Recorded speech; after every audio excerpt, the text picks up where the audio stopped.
కానీ yellow media దీన్ని పెద్ద రాజకీయం చేసింది. అతి ముఖ్యంగా చెప్తున్నాను, నిన్న నేను పదే పదే చెప్పింది ఏంటంటే, నీటి పంచాయతీకి సీఎం ఆఫీస్కి లేదంటే పెద్దిరెడ్డి రామచంద్రారెడ్డి అన్న దగ్గరికి వెళ్లాల్సి వస్తుంది అని. అధికారులు ఐఏబీ మీటింగ్స్లో తేలాల్సిన నీటి పంచాయతీ అంత దూరం వెళ్తే కానీ తేలట్లేదు.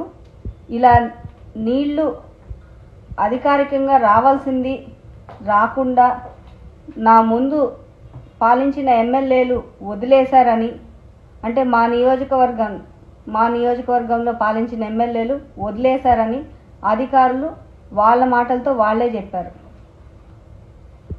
అంటే వాళ్ళు అడగలేదు కాబట్టి నేను అడగకూడదన్న ఉద్దేశంతో మాట్లాడారు. స్వప్రయోజనాలు చూసుకోవడానికి నేను ఎమ్మెల్యేగా రాలేదు. అయినా ఈరోజు మా నియోజకవర్గ నీటి గురించి నేను ఫైట్ చేస్తున్నాను. ఉన్నంత వరకు 5 ఏళ్ళు నీళ్ళు ఇవ్వాలన్న ఉద్దేశంతో నేను మాట్లాడ్డాను. అలాగే ఈరోజు సీఎం ఆఫీస్కి వెళ్తే నీళ్ళు వస్తున్నాయంటే అర్థం ఏంటి? జగనన్న ఇస్తేనే కదా నీళ్ళు వస్తున్నాయని అర్థం. జగనన్నకి వ్యతిరేకం ఎక్కడుంది ఇక్కడ? అధికారులు స్పందించాలంటే నీళ్ల గురించి కూడా సీఎం ఆఫీస్కి వెళ్లాల్సి వస్తూ ఉందన్న ఉద్దేశంతో నేను మాట్లాడ్డాను. చిన్న జిల్లా స్థాయిలో అధికారులు స్పందించాల్సింది పోయి సీఎం ఆఫీస్ వరకు వెళ్లాల్సి వస్తుందన్న ఆవేదనతో నేను మాట్లాడ్డాను. మరి ఈరోజు దీన్ని ఇంత కాంట్రవర్సీ చేశారు ఎల్లో మీడియా. బాబు, ఎల్లో మీడియా జగనన్న ఎస్సీలకి మంచి చేశాడు కాబట్టే ఈరోజు మేము తలెత్తుకుని తిరగగలుగుతూ అన్నాం. అలాగే జగనన్న ఎస్సీలకి ఇదే కాదు, ఇంకా ఎన్నో విధాలుగా సహాయంగా ఉన్నారు. మీ ఇష్టం వచ్చినట్టు మీరు ఇంటర్ప్రిట్ చేసి, నేను మాట్లాడిన దానిలో మీకున్న చిన్న బుర్ర తక్కువ బుర్ర అని చెప్పచ్చు. మీ బుర్రలో చంద్రబాబు నాయుడు తప్ప ఎవరు ఉండరు. ఇంతే బుర్రలో ఆయన్ని మాత్రం ఫిక్స్ చేసుకున్నారు మీ బుర్రలో. దాన్ని పట్టుకొని ఆయనకి ఫేవర్గా జగనన్నకి అగెయిన్స్ట్గా మాట్లాడడం తప్ప మీకు వేరేదేం తెలీదు.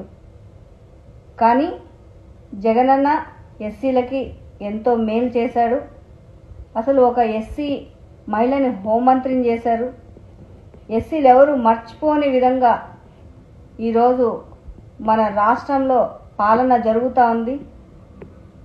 నా ఆవేదనంతా అధికారుల మీద, అలాగే అధికారులపైన ఒత్తిళ్లు తెచ్చేవారి మీద, మరి మాకు నీళ్ళు రాకుండా ఆపేవారి మీద, అంతే తప్ప జగనన్న మీద కాదు. మా పార్టీ వచ్చాకే గర్వంగా చెప్తున్నాను, మా పార్టీ వచ్చాకే సింగనమల నియోజకవర్గంలో 4 ఏళ్ల పాటు నీళ్లు ఇవ్వగలిగాము. 5వ సంవత్సరం చాలా చెరువులకు ఇవ్వగలిగాము. ఇంకా ఇవ్వాల్సింది ఉంది. అంతే తప్ప మీ ఇష్టం వచ్చినట్టు మీకేదనిపిస్తే అది మీరు ప్రచురించేసి జగనన్న మీద బురద జల్లాలని, నా మాటల్ని వక్రీకరించాలని చూస్తే మాత్రం ఊరుకునేది లేదు. అలాగే ఆ దేవుణ్ణి కోరుకుంటున్నాను, ఇక నుంచైనా మీకు మంచి బుద్ధిచ్చి జగనన్న చేసే మంచి పనులు మీరు తెలుసుకోవాలని, మీరు సపోర్ట్ చేస్తున్న తెలుగుదేశం పార్టీ గతంలో చేసిన తప్పులు మీరు తెలుసుకోవాలా.